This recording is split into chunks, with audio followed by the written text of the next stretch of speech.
Mu mabohero arimwo abantu benshi nk'ibohero rya Mpimba haraboneka ko hari uburyo buke bwo gukora isuku uko biba bikenewe, ugaca usanga hari umwanda mwinshi. Akati Burundi ributsa ko amategeko agenga amabohero nk'amategeko ya ONU yitiriwe Nelson Mandela ahamagarira abajejwe amabohero gukora ibikenewe vyose ngo isuku ry'abanyororo ryubahirizwe.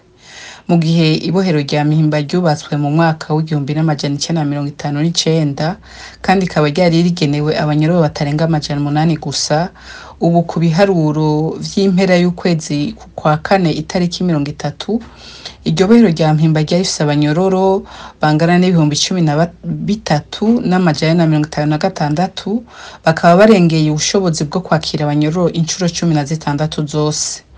Mu ibohero ry'abakenyezi bobo ntiborohewe kuko bafise ubwiherero butanu gusa, nabo abo bakenyezi bakaba barenga 300. Ibohero rya Mpimba rifise ubwiherero bushika ku 45 n'amasoko y'amazi atari menshi, nubwo abanyororo baguma biyongera mu bwinshi bigatera ingorane mu vyo ubwiherero, ubwogero no kuronka amazi meza kuko anakama kenshi. Ivyo bikaba vyabaye nyuma yaho mu mwaka wa 2019 ishirahamwe CICR rihagaritse ibikorwa vyo gufasha mu bijanye isuku mu ibohero rya Mpimba. Nico gituma abanyororo bisanga ku mirongo miremire cane cane mu masaha y'agatondo n'umugoroba.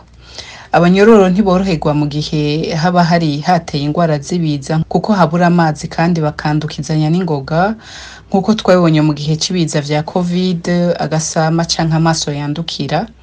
Akati Burundi irasaba abajeje gisata c'amabohero n'ababafasha kwihutira no gushira inguvu mu gufata ingingo zo kubakira abanyororo ubwiherero n'ubwogero bukenewe kugira ngo bagwanye umwanda. Barasaba ko hogwizwa amasoko y'amazi, mbere tukanasaba kugabanya igitigiri c'abanyororo kugira ngo abanyororo bashobore gufungwa mu buryo bubereye budahonyanga agateka kabo n'ubuntu bwabo.